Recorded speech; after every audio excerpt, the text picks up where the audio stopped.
Hey there, welcome to What is Product Management and, what is a product manager? My name is Andrew and I am an associate product manager for a company in Scottsdale called SmartRent. And what we do is build the future of smart automated multifamily housing. So welcome to the channel. In today's video, I just wanted to talk a little bit about what product management is. It's something I'm fairly new to, and so I thought, hey, while it's fresh, I just switched into this profession, I can share kind of my first takes and the things that I've learned here in the past few months being in product. For those of you guys who are graduating college soon, like I was about a year ago, or you're in a profession where you're looking to switch. I came from a sales background and I switched into product, and it's been one of the greatest experiences that I've had so far. So with that, you're probably wondering, what the heck is product management? It's one of those career fields that's not taught in college, right? They teach accounting and business management. That's what my degree's in. It's not something that you really, or at least I realized, was a career path in college. So really, to get in a nutshell what product is, product managers or product as a whole is really a department that's focused on a few different things. The first thing that product does is plan and build features.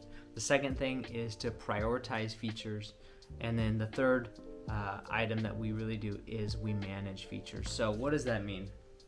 Let's say you have an app, right? A software app that's on the App Store there. It's launched, you're getting requests, you're getting reviews, people are asking for things. If somebody gives you a feature, hey, I want to connect my bank account to the budgeting app, there's a lot more that needs to be unpacked in that request, and that's where product steps in.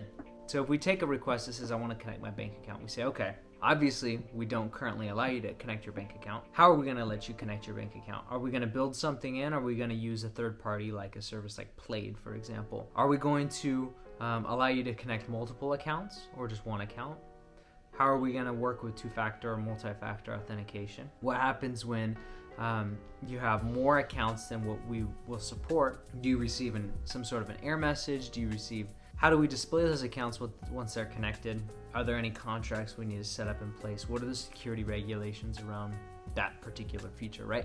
So like I said, there's a lot that goes into that. And what product does is work through those different requirements, and we build what's called a product requirements document that details all of the things that would be required in order to support that feature. Within that, we also look at the opportunity and are able to plan and prioritize that feature, right? Is it something that a big customer has asked for and pay us a lot of money to use our platform, and we in order to keep that business, do we need to build out this feature? Is there a bigger market opportunity for us if we launch this feature? Can we potentially take customers from another application and bring them onto ours? So we have to take into those external environmental factors to evaluate if a feature is worth building. Another part of that is prioritizing that into our current development, right? Our engineers are extremely talented. They're extremely busy.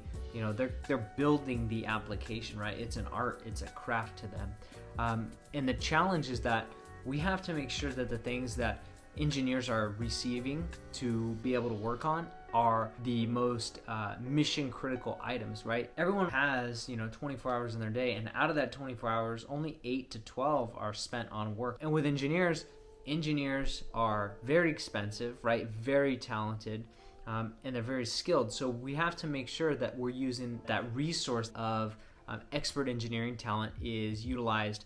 And so what product managers are responsible for is filtering out what is important feedback, what are important features, what are features that are not worth building, that are a waste of time, and what are features that we should build now versus later, and vice versa. And the third piece of what product and product managers do is we manage features. So once a feature's developed, right, and it's gone through quality assurance and it works and we release it to the public, are our customers using it? Are they taking advantage of it?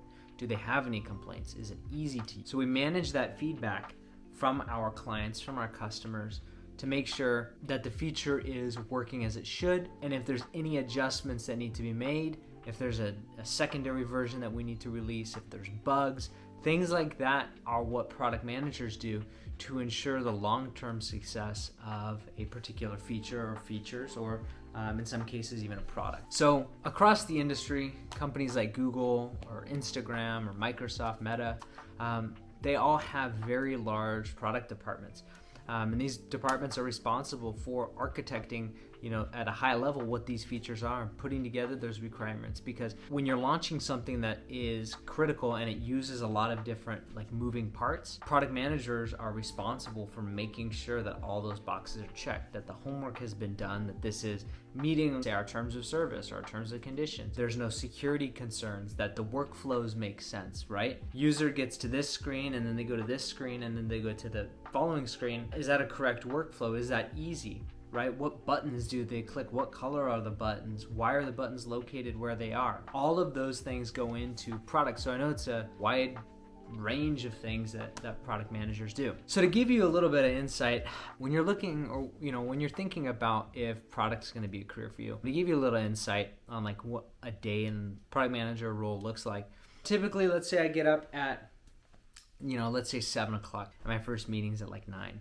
So get up at 7, get ready. Depends if I'm going to the office here. I just come to my kitchen and kind of work out on the table, or work at my desk in my bedroom. But I'll jump on first thing, check the email, make sure that's all good, and then I'll hop into checking my calendar, making sure I have no surprise meetings, as they will inevitably pop up. I always have some time set aside in the morning to do what's called sprint management.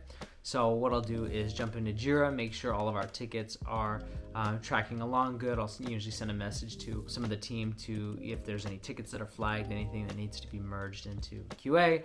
We'll also check in a UAT column to see what needs to be done to make sure that all of our tickets have been tested and that things are getting done. If you're unfamiliar with how software engineers manage their building cycles, it's called sprints. Every 2 weeks, they have a set of tickets or tasks or initiatives that they'll tackle, and we're responsible for setting those up, detailing them, and organizing and planning them so that every 2 weeks they have a fresh set of things to work on, and those things that they're working on all are part and contribute to bigger features. So usually then throughout the majority of the morning to the early afternoon, I'll have meetings with different teams, and this is really where it'll vary in your own career. If you're more internal focused or if you're more external focused. I know for the first part of my role at SmartRent, I was internally focused, working on helping our teams be more efficient and productive by leveraging software. And then recently now working on initiatives that are outward facing and going to have client impact. So the type of meetings will depend, but having a lot of those internal meetings, and then what I'll do is update PRDs to ensure if I'm taking on a special initiative or I'm responsible for building a feature, I'll work on those PRDs, get all those requirements built out, and then get that information shared with our product leadership to have them review it, and then we'll work with engineering to identify what's the scope of this, how long is it going to take to build, what things are we missing, and then we'll go ahead and start planning it in and actually getting a timeline on the feature. That's what I'll do usually in the middle of the day, and then towards the end of the day I'll kind of just update if I need to respond to any emails, create any meetings, or if I need to update any of our different activity trackers and that sort of thing. Usually my day ends anywhere between 4 to 5 p.m. Really depends on when you start. If you start earlier, if you have a meeting at 6:30 because you have colleagues on the East Coast, right? In the remote world, it's definitely possible. Then your day could end a little early. But the nice thing is, working in product, everything is project-based, right? So your schedule is really flexible. You could work in the mornings and then late at night and have the full afternoon open to knock stuff out. That's the nice thing about working in product. Like I said, I'm able to really customize my schedule around if I am going to lunch with a friend in the middle of the day, things like that you can do.